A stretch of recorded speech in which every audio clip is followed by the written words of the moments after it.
بنگلہ دیش کی وزیر اعظم شیخ حسینہ واجد مستعفی، فوجی ہیلی کاپٹر میں بھارت فرار، ہزاروں مظاہرین وزیر اعظم کی سرکاری رہائش گاہ میں داخل، بنگلہ دیشی آرمی چیف کا عبوری حکومت بنانے کا اعلان، کوٹا سسٹم کے خلاف ملک گیر پرتشدد مظاہروں کے بعد حالات حکومت کے کنٹرول سے باہر ہو گئے تھے۔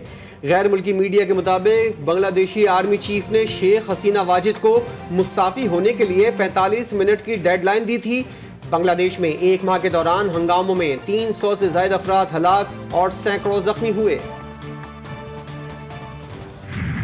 کچھ بچے جو ہے تقریباً 1/3 آف دیم وہ آلریڈی پاکستان جا چکے ہیں۔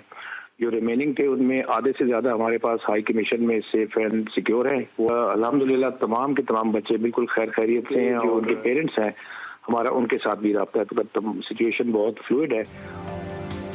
بنگلہ دیش میں تمام پاکستانی طلباء محفوظ ہیں۔ کچھ طلباء پاکستانی ہائی کمیشن میں موجود ہیں۔ پاکستانی ہائی کمشنر سید احمد معروف نے جی ٹی وی نیوز سے گفتگو کرتے ہوئے کہا کہ طالب علموں کے والدین سے مسلسل رابطے میں ہیں، امید ہے کہ حالات بہتری کی طرف جائیں گے۔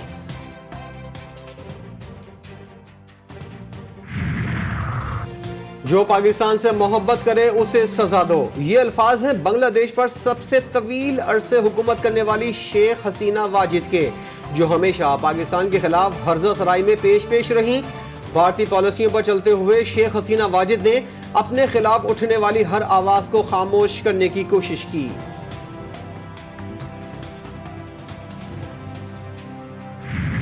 پاکستان کی فوج ہے، یہ قومی فوج۔ آپ یہ پہلے سوال کریں کہ یہ اس فوج کے جو افسر ہیں، جو اس کے جوانان ہیں، جو اس کے غازی ہیں، ویٹرنز ہیں، اس کے شہداء کے ان کی جو اولادیں ہیں وہ کہاں سے آتی ہیں؟ کہ وہ اس ملک کے متوسط علاقوں سے آتے ہیں۔ تو یہ جو آپ کی فوج ہے، اس کے جو افسر ہیں، اس کے جو جوان ہیں، یہ اس ملک کا اشرافیہ تو نہیں ہے۔ پاک فوج کے افسران و جوان اس ملک کی اشرافیہ نہیں، کیا تنقید کی وجہ سے کام چھوڑ دیں؟ D G I S P R lieutenant general Ahmad Sharif نے نیوز کانفرنس میں کہا کہ رواں برس دہشت گردوں اور ان کے سہولت کاروں کے خلاف 32,622 آپریشن کیے۔ حکومت نے 2 دہشت گرد تنظیموں پر پابندی لگائی ہے۔ ٹی ٹی پی کو خوارج الفتنہ کے نام سے نوٹیفائی کر دیا گیا ہے۔ اسمگلنگ کے سوال پر D G I S P R نے جواب دیا کہ بلوچستان کے ایرانی سرحد سے متصل علاقوں میں بنیادی سہولیات اور روزگار کی کمی ہے۔ بلوچستان کے ان علاقوں کے لوگوں کا انحصار ایران سے تجارت پر ہے۔ اگر ایرانی سرحد مکمل بند کر دیں تو مافیا کو فوج کے خلاف بات کرنے کا موقع ملے گا۔ انہوں نے کہا کہ مسلح افواج حق خود ارادیت کے لیے کشمیریوں کے ساتھ کھڑی ہے۔ ہم سب جانتے ہیں مقبوضہ کشمیر میں غیر قانونی لاک ڈاؤن ہے۔ 9 مئی پر فوج کے موقف میں کوئی تبدیلی نہیں آئی، نہ آئے گی۔ 5 اگست کی مناسبت سے یوم استحصال کشمیر کے موقع پر میں یہ پیغام دینا چاہتا ہوں کہ افواج پاکستان حق خود ارادیت کی منصفانہ جدوجہد میں مقبوضہ کشمیر کی بہادر عوام کے ساتھ کھڑی ہے۔ بلوچ یکجہتی کمیٹی اور اس کا احتجاج دہشت گردوں کی پراکسی ہے۔ D G I S P R lieutenant general Ahmad Sharif Chaudhry نے اپنی نیوز کانفرنس میں کہا کہ یہ عناصر بلوچستان کے ترقیاتی منصوبوں کو متنازع بنانا چاہتے ہیں۔ یہ لوگ جتھے بنا کر ریاست کے رٹ کو چیلنج کرنے کے مشن پر ہیں۔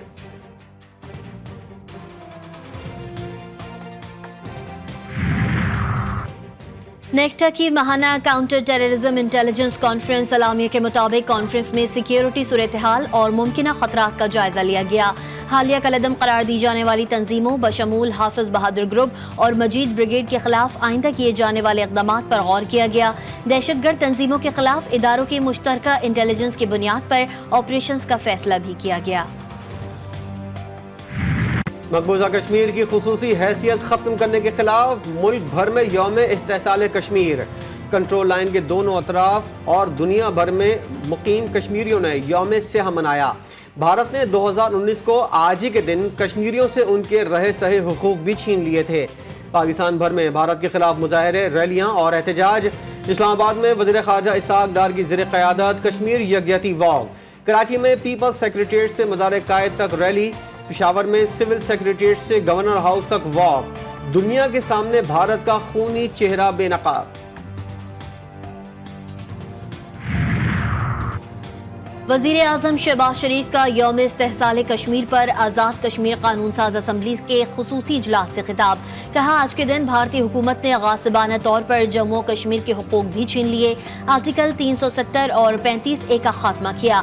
قائد اعظم نے کشمیر کو پاکستان کی شہرک قرار دیا تھا۔ وزیر اعظم آزاد کشمیر چودھری انوار الحق نے قانون ساز اسمبلی کے خصوصی اجلاس میں خطاب کرتے ہوئے کہا کہ مقبوضہ کشمیر میں 10 لاکھ فوج کشمیریوں پر مظالم ڈھا رہی ہے۔ 5 اگست 2019 کو مودی نے ہندوتوا فلسفے کو آگے بڑھاتے ہوئے ریاست کی حیثیت ختم کر دی۔ آزاد کشمیر بھر میں یوم استحصال کشمیر کے موقع پر بھارت مخالف جلسے، جلوس اور ریلیاں۔ دارالحکومت مظفر آباد کی فضا گو مودی گو کے نعروں سے گونج اٹھی۔ جگہ جگہ بھارت مخالف احتجاج، کشمیریوں سے اظہار یکجہتی۔ وزیر خارجہ اسحاق ڈار نے کہا کہ مقبوضہ کشمیر کی خصوصی حیثیت ختم کرنا مودی سرکار کی خام خیالی ہے۔ بھارت نے کشمیر کا نقشہ بدلنے کی کوشش کی۔ بھارت کا غیر قانونی تسلط ختم اور مقبوضہ کشمیر کی خصوصی حیثیت بحال ہونی چاہیے۔ وفاقی وزیر اطلاعات عطا تارڑ کی نیوز کانفرنس۔ وزیر امور کشمیر امیر مقام نے کہا کہ ہم نے پہلے بھی بھارتی اقدام کی مخالفت کی اور آج بھی موقف پر قائم ہیں۔ سینٹ میں یوم استحصال کشمیر اور حماس رہنما اسماعیل ہنیہ کی شہادت پر متفقہ قراردادیں منظور۔ یوم استحصال کشمیر کی قرارداد میں کہا گیا ہے کہ بھارت سیاسی قیدیوں کو فوری طور پر رہا کرے اور کشمیر کی آزادی کا فیصلہ اقوام متحدہ کی قراردادوں کے مطابق کیا جائے۔ اسرائیل کی مذمتی قرارداد کے متن کے مطابق اسرائیل ایک بین الاقوامی مجرم اور دہشت گرد ریاست کا روپ دھار چکا ہے۔ پاکستان، OIC اور اسلامی ممالک متحد ہو کر اسرائیل کو دہشت گرد کارروائیوں سے روکیں، غزہ میں محاصرہ ختم کرائیں تاکہ محصور فلسطینیوں تک ہنگامی امداد پہنچ سکے۔ مسئلہ کشمیر اور فلسطین دنیا کے ایسے ایشوز ہیں جن کی وجہ سے دنیا میں امن کا توازن بگڑ رہا ہے۔ سینٹ میں قائد حزب اختلاف سینیٹر شبلی فراز نے حماس رہنما اسماعیل ہنیہ کی شہادت پر متفقہ طور پر منظور قرارداد پر بات کرنے کے ساتھ ہی ملکی سیاست اور بانی PTI کی اسیری پر بھی بات کی، جس پر حکومتی ارکان بینچز پر کھڑے ہو گئے۔ شبلی فراز کا کہنا تھا کہ آپ لوگ قراردادیں پیش کرتے رہیں، میرے لیے یہ مسئلہ ضروری ہے۔ جب تک ملک میں شفاف انتخابات نہیں ہوتے اس ملک کے حالات بہتر نہیں ہو سکتے۔ PTI کا سوابی میں پاور شو۔ جلسے کا مقصد بانی PTI سمیت اسیر رہنماؤں اور کارکنوں کی رہائی ہے۔ سوابی کے شاہ منصور ٹاؤن میں جاری جلسے سے چیئرمین PTI بیرسٹر گوہر، عمر ایوب، اسد کیسر، وزیر اعلیٰ KP علی امین گنڈاپور اور محمود اچکزئی کا خطاب۔ الیکشن کمیشن نے مخصوص نشستوں پر اپنے اور اعلیٰ عدلیہ کے فیصلے ویب سائٹ پر ڈال دیے۔ الیکشن کمیشن نے دسمبر 2023 میں PTI انٹرا پارٹی الیکشن کا فیصلہ اور پشاور ہائی کورٹ کا PTI انٹرا پارٹی الیکشن سے متعلق فیصلہ اپلوڈ کیا۔ PTI انٹرا پارٹی الیکشن اور انتخابی نشان پر سپریم کورٹ کا 13 جنوری کا فیصلہ اور سنی اتحاد کونسل کی مخصوص نشست پر کمیشن کا فیصلہ بھی اپلوڈ کر دیا گیا۔ ملک بھر میں موسلادھار بارشوں نے تباہی مچا دی۔ فیصل آباد میں کشتیاں چل گئیں۔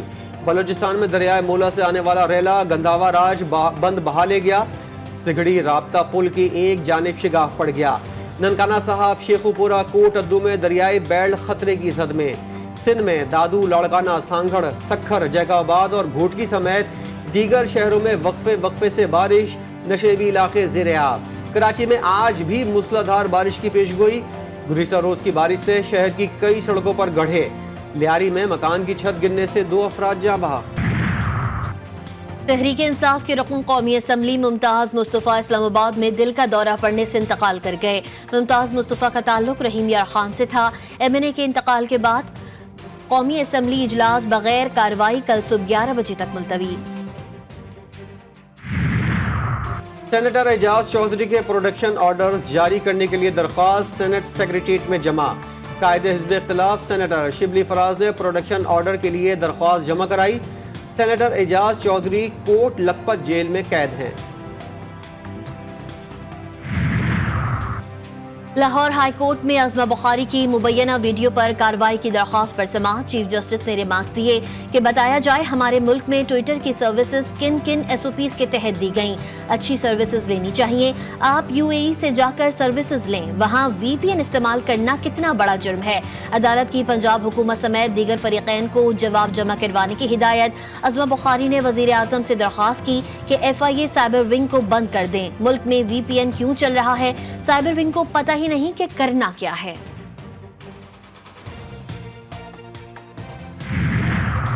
بنگلہ دیش میں 15 برس کے دور جبر اور بھارت نواز حکومت کا خاتمہ ہوا۔ حسینہ کی فاشسٹ حکومت کا خاتمہ بنگلہ دیشی عوام کی قربانیوں اور جدوجہد کے نتیجے میں ہوا۔ امیر جماعت اسلامی حافظ نعیم الرحمان نے مہنگائی اور بجلی کے بھاری بلوں اور ٹیکسز کے خلاف گورنر ہاؤس کراچی کے باہر جاری احتجاجی دھرنے سے خطاب کرتے ہوئے کہا کہ اس دھرنے نے قوم میں امید پیدا کی ہے۔ مظاہرین کا آئی ٹی پی سے معاہدہ کرنے والوں کے اثاثے منجمد کرنے کا مطالبہ۔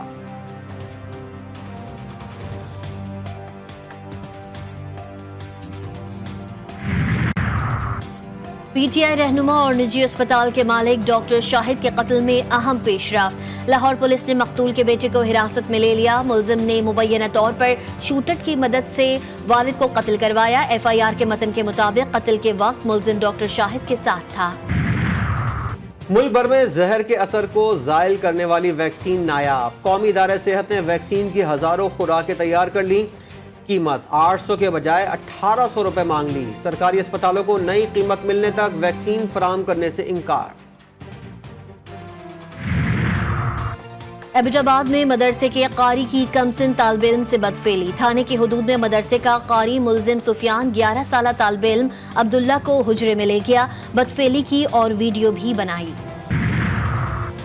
عالمی بینک 5 سال میں پاکستان کو 8 ارب ڈالر سے زائد قرض دے گا۔ اقتصادی امور ڈویژن کے مطابق عالمی بینک کی جانب سے ملنے والے یہ فنڈز مختلف ترقیاتی منصوبوں پر خرچ کیے جائیں گے۔ پاکستان میں عالمی بینک کے تعاون سے 58 منصوبوں پر کام جاری ہے۔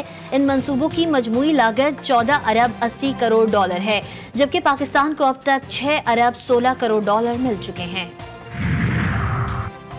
سندھ میں کم گیس کھپت کے سبب بند 4 گیس فیلڈز بحال ہو گئے۔ گیس فیلڈز کم گیس کی کھپت کے سبب کئی ماہ سے بند تھیں۔ گیس فیلڈ سے 200 MMCFD گیس بحال کر دی گئی۔ کم کھپت کے ساتھ LNG آمد سے پائپ لائنوں میں گیس حجم بڑھ رہا تھا۔ کم گیس کھپت کے سبب LNG کی اسپاٹ امپورٹ بند ہے۔ ایران کے صدر مسعود پزشکیان نے کہا ہے کہ اسماعیل ہنیہ کا قتل اسرائیل کی بڑی غلطی ہے۔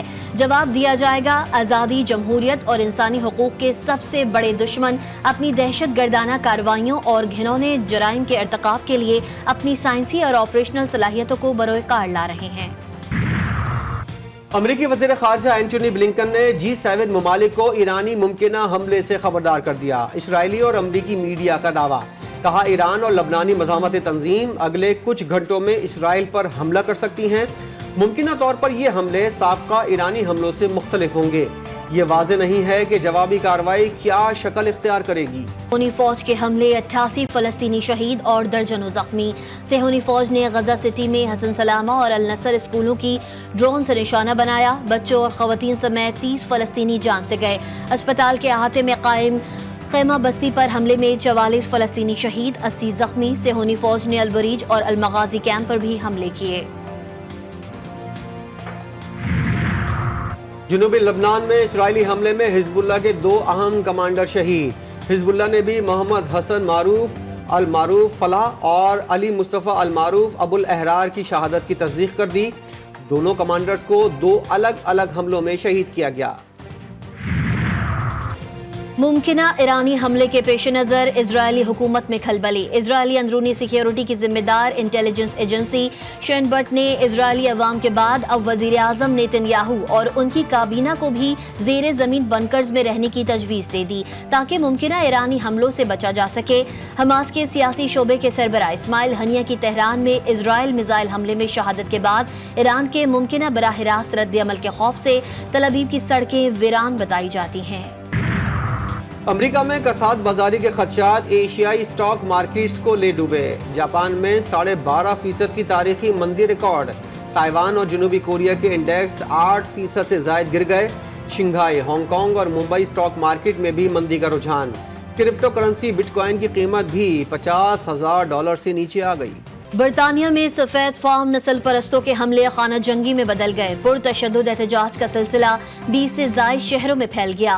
احتجاج کی آڑ میں لوٹ مار، جلاؤ گھراؤ، پولیس سے جھڑپیں، 150 سے زائد افراد زخمی۔ برطانوی مسلمان خود کو غیر محفوظ تصور کرنے لگے۔ وزیر اعظم سر کیئر سٹارمر نے کوبرا میٹنگ طلب کر لی، کہا بلوائیوں اور سوشل میڈیا پر شر پسندی پھیلانے والوں سے سختی سے نمٹا جائے گا۔ Chairman P C B Mohsin Naqvi سے کہتا ہوں کہ کرکٹ ٹیم کی بھی تعمیر نو کریں، میرٹ کے خلاف اگر وزیراعظم بھی سفارش کرے تو نہیں مانے۔ وزیراعظم شہباز شریف کا قذافی اسٹیڈیم لاہور کی تعمیر نو کا سنگ بنیاد رکھنے کی تقریب سے خطاب، کہا کرکٹ ٹیم کی تعمیر نو محسن نقوی کی ایک بڑی کامیابی ہوگی، چاہتا ہوں ٹیم ایک بار پھر کامیابی کے افق پر چمکے۔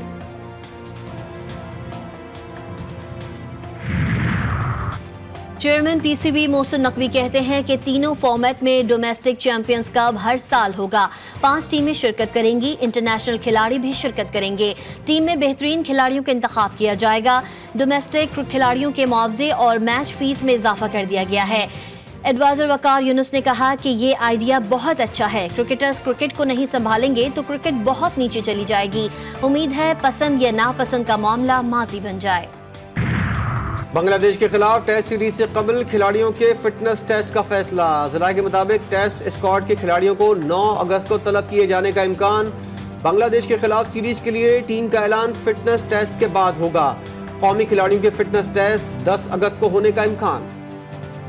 اور دور جدید میں خطوط لکھنے اور پوسٹ کرنے کی روایت متروک ہو چکی، پہلے ہر محلے یا مین شاہراہوں پر لیٹر باکس نصب کیے جاتے تھے، لیکن اب ان کی تعداد میں کمی آ چکی ہے۔